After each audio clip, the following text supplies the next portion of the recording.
하나님 말씀은 요한 3서 1장 9절부터 11절 말씀까지입니다. 제가 봉독합니다. 내가 두어 자를 교회에게 썼으나 저희 중에 으뜸되기를 좋아하는 디오드레베가 우리를 접대하지 아니하니 이러므로 내가 가면 그 행한 일을 잊지 아니하리라. 저가 악한 말로 우리를 망령되이 폄론하고도 유의 부족하여 형제들을 접대치도 아니하고 접대하고자 하는 자를 금하여 교회에서 내어 쫓는도다. 사랑하는 자여, 악한 것을 본받지 말고 선한 것을 본받으라. 선을 행하는 자는 하나님께 속하고 악을 행하는 자는 하나님을 배웁지 못하였느니라. 아멘. 압달락에서는 가요에 대한 칭찬과 순회 전도자를 돕는 일에 구속사적인 교훈이었습니다. 이어진 본 단락은 순회 전도자들을 멸시하며 영접지 않는 디오드레베의 악행을 지적함과 동시에 순회 전도자 데메드리오를 청거하는 내용입니다. 따라서 본문은 크게 둘로 요약이 됩니다. 첫 번째는 디오드레베의 악행에 대한 책망과 경고입니다. 디오드레베의 악행을 지적한 9절 10절은 넷으로 구분해서 살펴보겠습니다. 첫 번째는 요한이 보낸 또 다른 편지에 대한 증언입니다. 요한은 디오드레베의 악행을 지적하면서 9절 상반절에서 내가 두어 자를 교회에게 썼으나 그랬죠. 이 말은 요한이 과거 어떤 교회에 편지를 보낸 적이 있음을 나타낸 표현입니다. 근데 여기서 교회에게로 번역된 헬라어가 테 에클레시아인데요. 특별히 정관사 테가 부기된 것입니다. 여기서 이 정관사가 부기되었다는 것은 그 편지가 요한 1서나 요한 2서처럼 여러 교회를 상대로 한 회람 형식의 편지가 아니었음을 말해줍니다. 정관사가 어떠한 특정한 교회에 보낸 편지임을 나타내는 역할을 하기 때문인 것이죠. 그렇다면 그 편지는 어떤 교회에 보낸 편지를 말함인가? 그것은 이 내용이 디오드레베의 악행을 지적하며 하는 말이란 사실에서 우리가 확인할 수 있겠죠. 즉 그 편지는 디오드레베가 있는 교회에 보낸 서신님이 명백해 보입니다. 그리고 그 내용은 아마 순회 지도자들을 잘 접대하라는 권면의 내용이었을 것으로 보여지고요. 그렇지 않다면 그와 유사한 효력을 발생하는 이 추천서 같은 의미의 서신으로 볼 수도 있습니다. 즉 그 당시 그 편지를 들고 그곳 교회를 찾아간 순회 전도자와 관련된 편지일 가능성이 크다라는 거죠. 근데 그 편지가 그 교회의 지도자였던 디오드레베에 의해 받아들여지지 않았던 것이죠. 또 그 편지를 들고 간 전달자까지도, 그러니까 순회 전도자까지도 영접지 않고 배격했던 것으로 추론이 됩니다. 그러나 이런 행위는 편지의 전달자만을 배격한 것이 아니죠. 편지를 써서 보낸 요한 사도까지도 무시하고 냉정하게 거절한 것이 되는 것이겠죠. 그것은 이어진 말씀에서 요한이 우리를 접대하지 않았다고 한 지적에서도 그렇다는 것을 말해줍니다. 이 편지가 과연 어떤 편지일까? 학자들의 세 가지 견해가 있는데요. 첫 번째는 요한이 순회 교사들이 읽게 되는 교회에 보낸 편지라는 견해가 있고, 두 번째는 순회 교사들을 통해 가룟가 속해 있던 교회의 소식을 접한 사도 요한이 본서 이전에 가룟을 통해 그들의 교회에 보낸 편지란 견해도 있고요. 세 번째는 가룟과 디오드레베가 속해 있는 교회에 본서 이전에 다른 사람을 통해 보낸 편지로 보는 견해가 있습니다. 이 견해에 의하면 본서 이전에 보낸 편지가 있었으나 디오드레베에 의해 무시되었기에 다시 본서를 써서 보내게 된 것으로 그렇게 이해를 하는 거죠. 이 중 현대 주석가들은 마지막 세 번째 견해에 동의하는 경향입니다. 실제 문맥이나 문자의 의미에서 볼 때 가룟과 디오드레베가 속해 있는 교회임이 명백해 보입니다. 그렇다면 가룟은 디오드레베가 지도자로 있는 교회 성도였던 것이 명백해 보이고요. 때문에 요한은 이 편지의 수신지를 이번에는 교회로 하지 않고요. 왜냐하면 그렇게 하면 또 디오드레베에 의해 거부될 가능성이 크기 때문에, 그래서 요한 사도는 가룟 개인에게 본서신을 써서 보냈던 것으로 보여집니다. 두 번째는 디오드레베란 인물입니다. 디오드레베란 인물은 본서에서도 본절 이외에는 달리 소개된 바가 없습니다. 때문에 그에 대한 상세한 정보는 얻을 수 없겠죠. 따라서 저에 대한 인물은 오직 본절에 의해서만 추정할 수 없습니다. 요한은 디오드레베에 대해서 9절 하반절에서 저희 중에 으뜸되기를 좋아하는 디오드레베가 우리를 접대하지 아니하니 그랬습니다. 이 디오드레베라는 이름의 뜻은 제우스가 기르는 자, 그런 뜻입니다. 이름이 주는 의미에서 보면 저는 불택자임이, 하나님 백성이 아님이 분명해 보입니다. 제우스란 사도행전 14장 12절이나 19장 35절에서 스스로 번역된 그리스 신화에서 최고의 신의 이름이기 때문에 그렇습니다. 따라서 저는 사단에 의해 조종을 받는 거짓 교사가 아니겠느냐, 그런 생각을 해봅니다. 왜냐하면 성도가 이런 이름을 버젓이 사용할 경우는 있을 수 없는 일이기 때문에 그렇죠. 그래서 그런지 저는 으뜸되기를 좋아했다 그랬죠. 이에 해당하는 헬라어의 의미는 사랑하는 이라는 뜻의 필로스라는 단어하고 첫째와 으뜸을 뜻하는 이 프로토스가 합성되었는데요. 직역하면 첫째가 되기를 좋아하는, 또 사모하는 그런 뜻입니다. 요한의 이러한 지적에서 보면 저는 교회에서 자신을 높이는 일에 집착하고 또 몰두했던 것으로 보여집니다. 때문에 요한이 보낸 서신을 무시하고 순회 전도자들을 받아들이지 않았던 것이겠지요. 제가 요한 서신을 거절한 이유에 대해서는 4가지 견해가 또 있는데요. 첫 번째는 저는 그 지역의 합법적인 초대 감독으로서 자신을 사도들의 후계자로 자처하며 자신의 영향력을 확대하려는 야심에 찬 인물이었기에 요한의 정치적 간섭에 민감했을 것이라는 그런 견해를 밝히기도 합니다.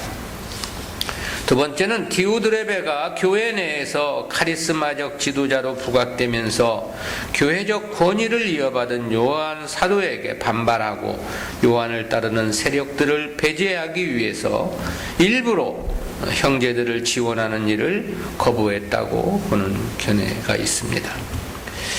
세 번째는 디오드레베가 요한 1서와 요한 2서에서 경고하고 있는 적그리스도 중의 하나로 이해하는 견해입니다. 저는 요한 사도에 의해서 지역교회로 파송된 목회자였으나 후에 타락한 한 자로 해석을 하는 것입니다. 네 번째는 저는 감독으로서 자신이 속한 교회에서 이단적 성향을 가진 자들을 내어 쫓았는데 동일한 이유로 요한 사도가 보낸 형제들을 오해함으로써 박대하고 쫓아내기까지 하였다고 이해하는 그런 견해도 있습니다. 이런 네 가지 견해 가운데 세 번째와 네 번째는 교리적인 문제와 관련된 것으로서 요한이 지적한 부분과는 관련 짓기가 어렵다고 보기도 합니다. 왜냐하면 요한은 저에 대해 교리적인 문제를 지적한 것이 아니라 으뜸이 되고자 하는 야심을 지적했기 때문이라고 그렇게 보기 때문입니다. 그래서 첫 번째와 두 번째가 합당하다고 이렇게 합당한 것으로 이렇게 주석가가 평가를 내렸는데요. 근데 그 설명이 정확한가에 대해서는 역시 동의하기가 좀 어렵습니다. 교리적인 문제나 진리에 대한 문제가 동일하다면 저가 요한 사도를 거부할 이유도 없고 또 거부할 수도 없기 때문에 그렇습니다. 아무튼 저는 분명 다른 사람의 명령이나 지도력을 받아들이려 하지 않았던 것만은 분명해 보이죠. 때문에 요한이 보낸 서신을 배척한 것 역시 분명합니다. 즉 디오드레베는 요한 사도가 계속적으로 자신의 속한 교회에 영향력을 행사하는 것에 대해 불만을 품고 있었다라는 것이고요. 그 이유가 자신의 위상을 높이고자 함에 있었다라는 거죠. 그렇다는 것은 저가 교회를 하나의 자신의 사유물로 생각했다는 것이 되겠죠. 그렇지 않다면 본래 교회란 그 주인이 주님으로서 교회는 주님의 뜻, 주님의 역사를 위함이 제1의 사명이고 본분이기 때문에 그런 것이죠.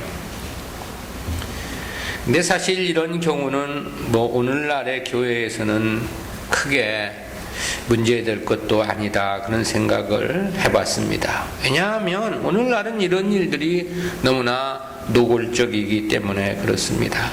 대부분의 교회 지도자들이 교회를 자기의 명예와 이익의 도구로 삼고 있지 않느냐라는 것입니다. 오늘날 한국교회는 총회가 수도 없이 갈라졌다 다시 합쳤다가 다시 갈라지는 현상이 지속되고 있습니다. 그리고 그것은 진리의 문제 때문이 아니죠. 목사들의 자기 위상이나 유익 때문이라는 사실에 가슴을 치지 않을 수가 없습니다. 그것은 개교회 역시도 마찬가지입니다. 담임 목사는 자기보다 더 설교를 잘하는 부교육자를 용납하지 않죠. 아니 설교를 잘하면 칭찬을 해주고 더 잘할 수 있도록 이렇게 도와줘야 되지.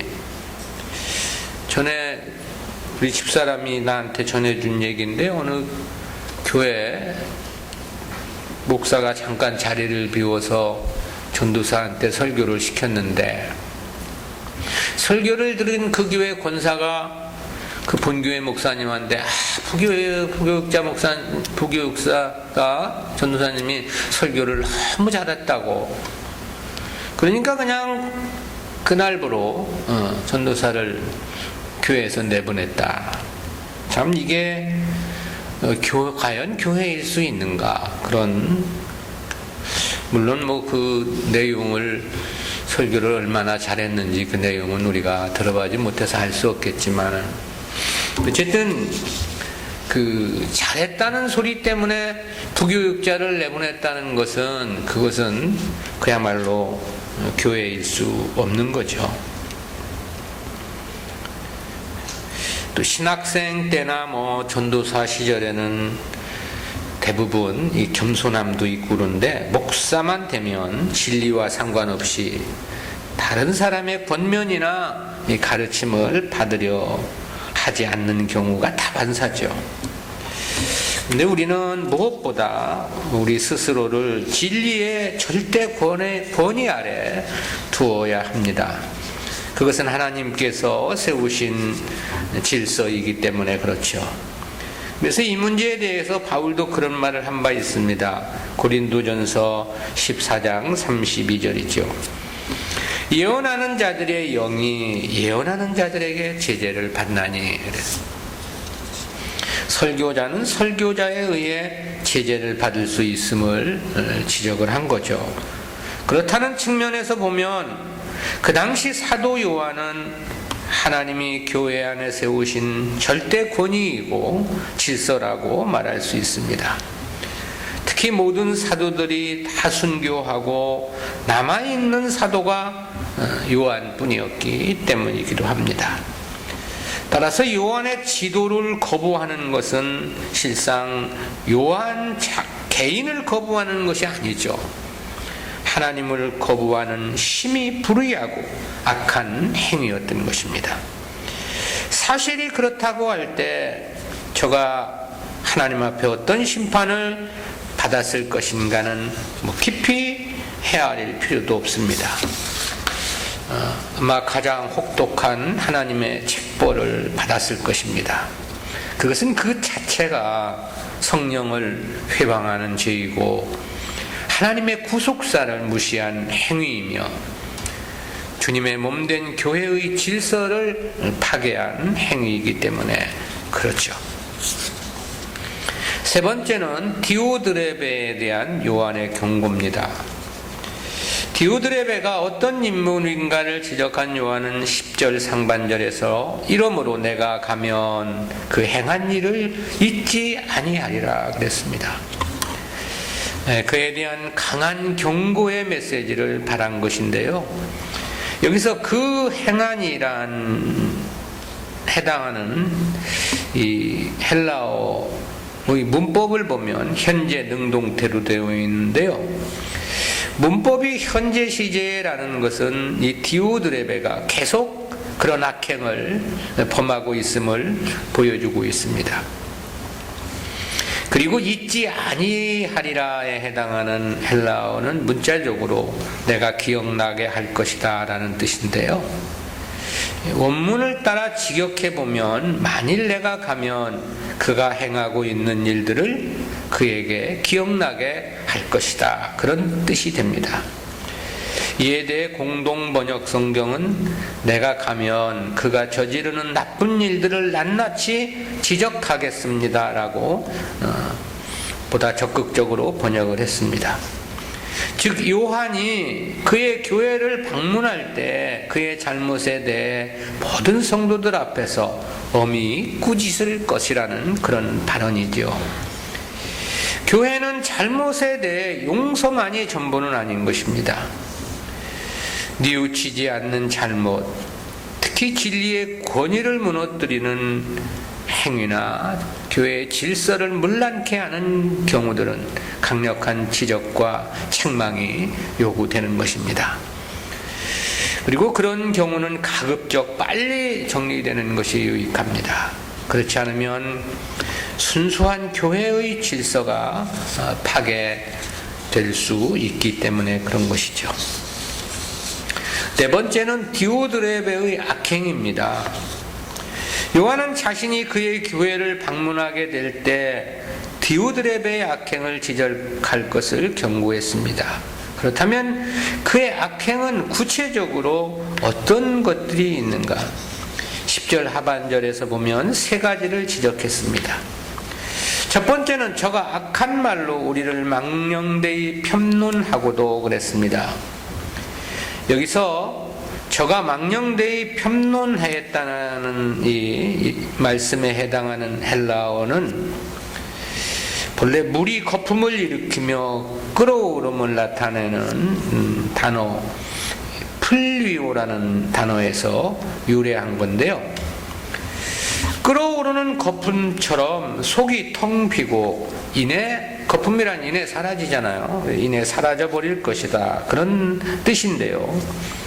여기서는 그러니까 무의미하고 허튼 소리를 하다, 또는 쓸데없는 소리를 하다, 또는 근거 없고 실체 없는 헛된 비난을 하다, 그런 뜻에서 사용이 됐습니다. 이는 디오드레베가 요한 사도의 권위를 떨어뜨리려고 반대로 자신의 위상을 높이기 위해서 악한 저의로 이치에 맞지 않는 사실도 아닌 말들을 많이 했음을 시사를 합니다. 실로 그 마음이 하나님이 없기에 행할 수 있는 매우 저질적이고 매우 악한 행위임이 분명해 보입니다. 두 번째는 유의 부족하여 형제들을 접대치도 아니하고 그랬습니다. 여기서 유의 부족하여에 해당하는 원문의 문자적인 의미는 이것들 위에 만족하지 못하여서 그런 뜻입니다. 그러니까 악한 말로 망령되이 폄문한 것으로 만족하지 못하고 그런 건데요. 만족하지 못해서 어쨌다는 것인가, 형제들까지도 접대치 않았음을 지적을 한 거죠. 앞에서 살핀 바와 같이 요한은 직접 자신이 편지를 써서 그의 교회를 방문하는 순회 전도자들을 환대해 줄 것을 요청을 했던 것으로 보여집니다. 그럼에도 디오드레베는 이를 완강히 거부하고 그들을 받아들이지 않았던 것이죠. 이는 저가 얼마나 교회 지도자로서 자격이 미달된 자인가를 보여주기에 충분합니다. 요한 사도는 요한일서 4장 20절에서 보는 바 그 형제를 사랑치 아니하는 자가 보지 못하는 바 하나님을 사랑할 수가 없느니라 그랬죠. 즉 진실로 하나님을 사랑하는 자는 그 열매가 형제의 사랑으로 나타남을 말한 거죠. 그러나 저는 오직 자신의 으뜸되는 권위에만 몰두했던 것입니다. 따라서 자신의 위상이 실추될 것을 우려해서 찾아온 순회 전도자들을 냉정하게 박대를 했던 것입니다. 교회는 자신이 높아지고자 해서 높임을 받는 것은 결코 아닙니다. 오히려 낮은 위치를 택하고 섬김으로 높임을 받는 원리인 거죠. 그래서 주님께서도 그런 말씀을 하신 바 있습니다. 마태복음 23장 12절이죠. 누구든지 자기를 높이는 자는 낮아지고 누구든지 자기를 높이는 자는 낮추는 자는 높아지리라. 디오드레베는 이러한 믿음의 원리를 전혀 깨닫지 못한 자가 분명해 보이죠. 아울러 우리는 이러한 말씀에서 교회는 그가 어느 누구든 개인의 사유물이 되어서는 안 된다는 교훈을 깨달을 수 있습니다. 아울러 교회는 복음을 위한 목적 외에 결코 자기를 위한 도구로 삼아서도 안 됨을 깨닫게 됩니다. 그럼에도 디오드레베는 자신의 명예를 위해 복음의 사역자들을 거부하고 접대치 않았던 거죠. 그야말로 심히 부끄럽고 치졸할 뿐만이 아니라 무식한 행위임이 분명해 보입니다. 그럼에도 불행스러운 것은 이런 사람들은 언제나 자신의 그러한 치졸함과 부끄러움을 전혀 알지 못한다는 사실이죠. 우리 교회가 방을 만들어 놓고 선교사들을 좀 접대해 보겠다고 했는데 사실 접대할 사람이 없네. 온다고 해도 이제는 거절할 수밖에 없는, 접대할 만한 그 대상이 사실 없다는 게 참, 이게 오늘날의 교회의 현실이라는 것이 얼마나 참 안타까운 일인가. 세 번째는 접대하고자 하는 자를 금하여 교회에서 내어쫓는도다 그랬습니다. 이는 저가 얼마나 사악한 자인가를 단적으로 보여주는 대목인데요. 왜냐하면 이 말은 자기 자신만 형제들을 접대하지 않은 것이 아니기 때문입니다. 저는 다른 성도들에게도 이를 금했던 거죠. 그리고 거기서 한 발 더 나가서 자기 말을 듣지 않고 순회 전도자들을 접대하는 성도가 있다면 그를 교회에서 출교를 시켰음을 지적하고 있는 것입니다. 특히 여기서 금하요로 번역된 헬라어 콜리에이 역시 문법이 현재 시제입니다. 그렇다는 것은 저의 악행이 멈추지 않고 지금도 계속되고 있음을 나타내고 있는 것이죠. 그야말로 저가 얼마나 무식하고 또 무례한 자인가를 말해주기에 충분한 거죠. 교회는 진리 위에 세워져야 합니다. 그리고 오직 진리에 의해 경영되어져야만 하는 거고요. 아울러 진리를 위한 경영이어야 하는 것입니다. 왜냐하면 하나님께서 교회를 세우시고 자기 백성을 구원해 가시는 그 모든 역사를 오직 진리를 통해서 이루어 가시기 때문에 그렇습니다. 택한 백성들을 중생시키심도 진리를 통해서 이루어 가시는 거고요. 성도들의 성화 성장도 오직 진리를 통해서 이루시죠.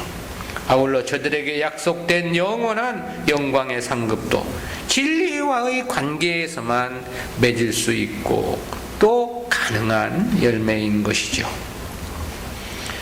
그럼에도 불구하고 오늘날 우리 시대에는 이 디오드레베와 같은 사람들이 차고 넘친다는 것, 자기 사욕이나 자신의 유익을 위해 교회를 경영하는 지도자들이 대부분 대다수가 아니냐라는 것. 선교한다고 외국에 가가지고는 자기 욕심만 채우려고 하는 이런 경우들, 참 이게 그래 거기서 그저 한국 목사들이나 이용해가지고 자기 영달을 꾀하려고 하는 이런 사람들, 참 이게 답답한 일이죠. 뭐 너와 나를 구분할 것이 있느냐라는 생각도 해보지만, 그러나 이 교회는 본래 그런 것이 아니라는 사실을 우리는 알아야 되고, 그리고 사실 이러한 것보다 더 불행한 일은 없는 것이죠. 그건 자신 하나만 망하는 게 아니고 교회에 속한 모든 성도들도 다 해를 당할 수밖에 없기 때문이죠. 뭐 결과적으로 보면 그런 사람은 하나님께 책임을 물으실 것이 명명백백하고요. 그래서 이러한 원리와 관련해서 주님은 그런 말씀을 하신 바 있습니다. 누가복음 12장 48절입니다. 알지 못하고 맞을 일을 행한 종은 적게 맞으리라. 무릇 많이 받은 자에게는 많이 찾을 것이요 많이 맡은 자에게는 많이 달라 할 것이니라. 교회의 지도자는 자신에 대하여 더욱 엄격해야 하겠죠. 교회의 경영에 대해 결코 사사로운 자신의 이익이나 감정에 따라 행해서는 안 될 일이고요. 왜냐하면 주님께서 말씀하시기를 많이 맡은 자에게 반드시 많이 달라 할 것이라고 말씀을 하셨기 때문이죠. 그만큼 지도자의 책임은 더 클 것이라고 하는 그런 말씀인 것이죠. 두 번째는 가유를 향해 선한 것을 본받을 것에 대한 당부의 말씀입니다. 디오드레베의 악행을 지적한 요한은 이제 교훈의 방향을 바꾸어 수신자인 가요에게 권면의 말을 했습니다. 권면의 말은 둘로 요약이 됩니다. 첫 번째는 선한 것을 본받으라는 교훈입니다. 이에 대해서 11절 상반절에서 사랑하는 자여 악한 것을 본받지 말고 선한 것을 본받으라 그랬습니다. 본절은 요한일서 3장 6절부터 10절에 기록된 교훈과도 유사합니다. 두 가지 명령과 관련된 내용이죠. 하나는 소극적 측면에서 어떤 것을 하지 말라는 명령이고, 다른 하나는 적극적인 것으로서 어떤 것을 시행하라는 그런 명령인 거죠. 즉 디오드레베와 같은 악한 행위는 본받아서는 안 된다는 뜻이고요. 그리고 선한 것은, 본받아야 할 선한 것은 다음 절에서 소개되고 있는 디메트리오와 같은 사람, 그런 사람을 본받을 것을 권면하고 있는 교훈입니다. 원래 원문에서는 본받지 말고에 해당하는 단어는 있는데 본받으라에 해당하는 단어는 없습니다. 근데 반대로, 그런데 그러나 또는 참으로 또는 반대로라는 등의 뜻을 가진 알라란 단어가 부기되어 있습니다. 따라서 이를 우리 한글 개역성경은 본받으라는 의미로 번역을 한 것입니다. 문장의 의미상으로는 합당한 번역이라고 말할 수 있습니다. 실상 사람은 누군가를 따라가고 또 닮아가게 되어 있죠. 그리고 그것은 가장 가깝게 지내는 사람을 닮기 마련이 아닐까, 그런 생각을 해봅니다. 또 사람은 자신과 같은 성향, 같은 성질의 사람들을 좋아하고 또 함께 하기를 원하기도 하겠죠.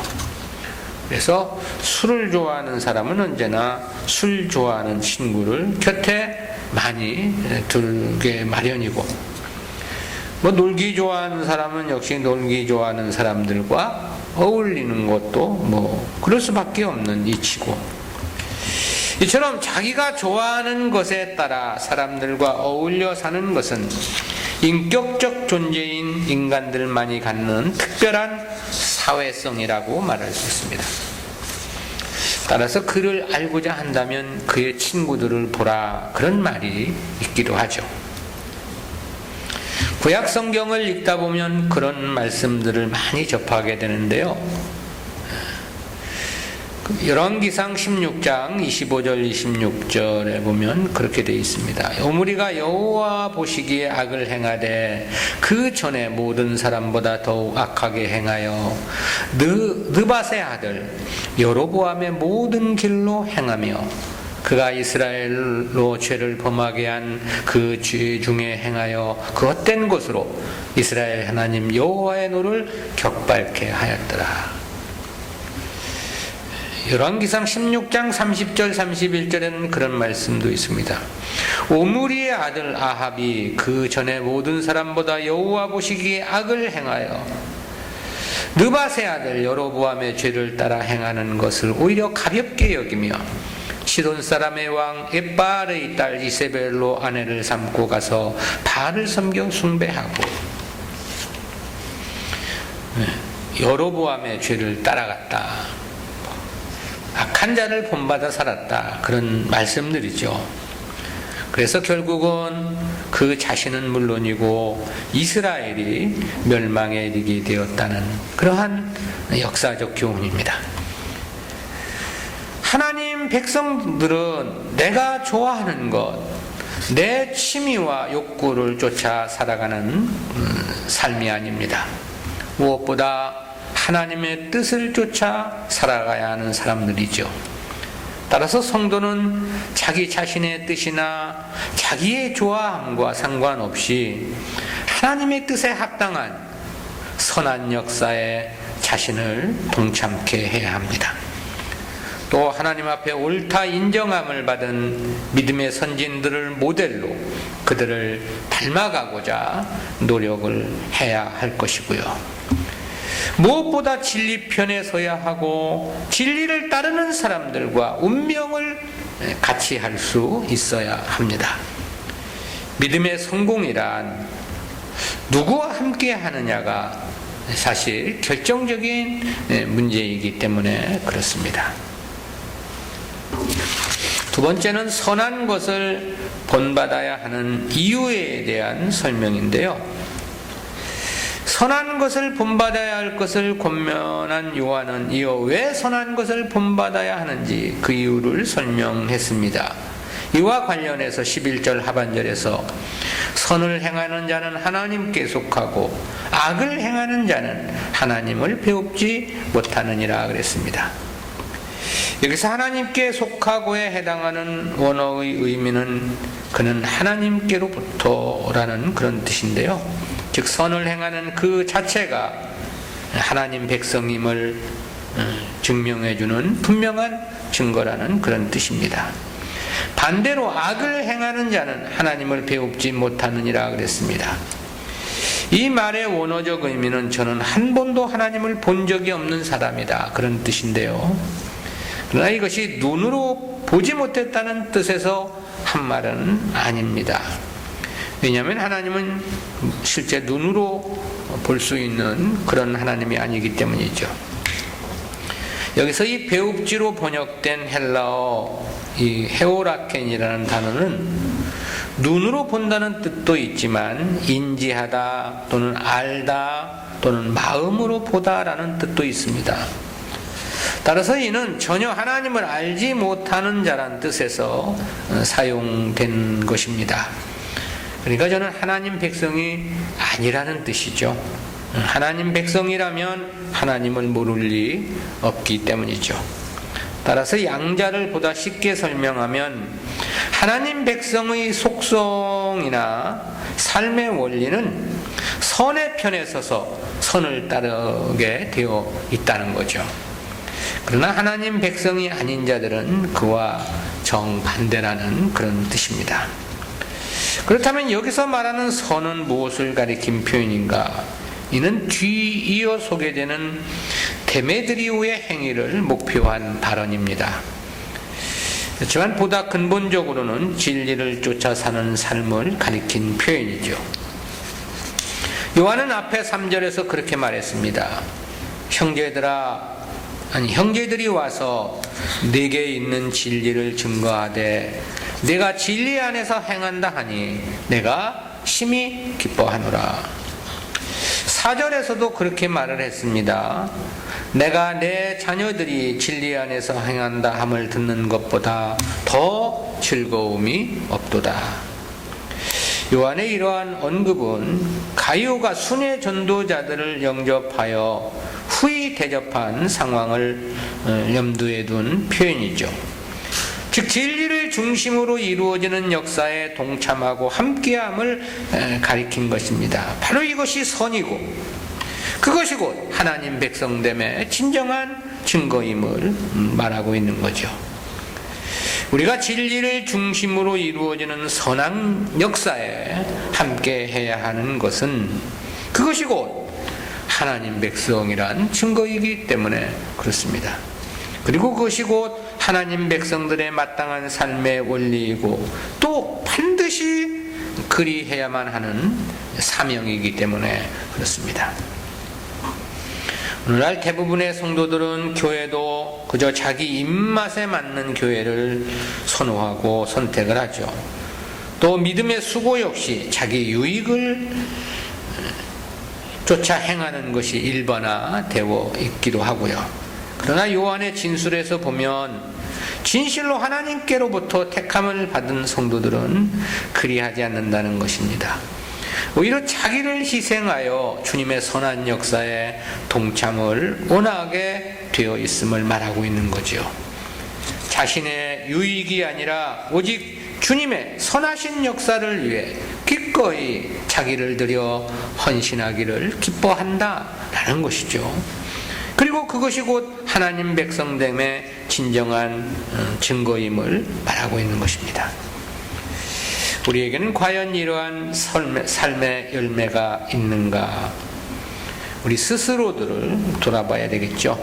왜냐하면 진리를 쫓아 행하는 선한 열매가 하나님께 속한 증거라고 요한 사도가 말하고 있기 때문에 그렇습니다. 그저 나는 하나님 백성이라고 하는 자기 고백은 중요한 게 아닙니다. 그 하나님의 역사에 정말 함께하고자 하는 운명 공동체적인 의식이 있는가라는 것이 매우 중요하고, 만약 그런 의식이 있다면 그런 삶을 살아가겠죠. 반드시. 그것이 곧 하나님 백성됨의 증거다라는 것이죠. 기도합니다. 사랑의 하나님 은혜를 감사합니다. 오늘도 디오드렙의 잘못된 행실을 지적하고 책망하는 과정 속에서 우리가 어떻게 하나님을 섬기며 믿음으로 살아가야 하는가를 깨닫게 해주심 진실로 감사합니다. 오직 하나님 백성들은 진리의 마음과 뜻을 같이 하고 그 선한 역사에 자기를 들여 동참함을 말씀했습니다. 저희들의 삶 역시 그와 같은 삶이기를 간절한 마음으로 빌고 소원하옵고, 아무튼 우리들의 일생이 주님께서 행하시는 그 역사에 쓰여지고 드려지며 함께 할 수 있는 삶이기만을 간절한 마음으로 빌고 소원합니다. 저희들의 삶을 그처럼 인도해 주시고 주장하여 주시옵소서. 감사드리옵고 예수님의 이름으로 기도드리옵나이다. 아멘.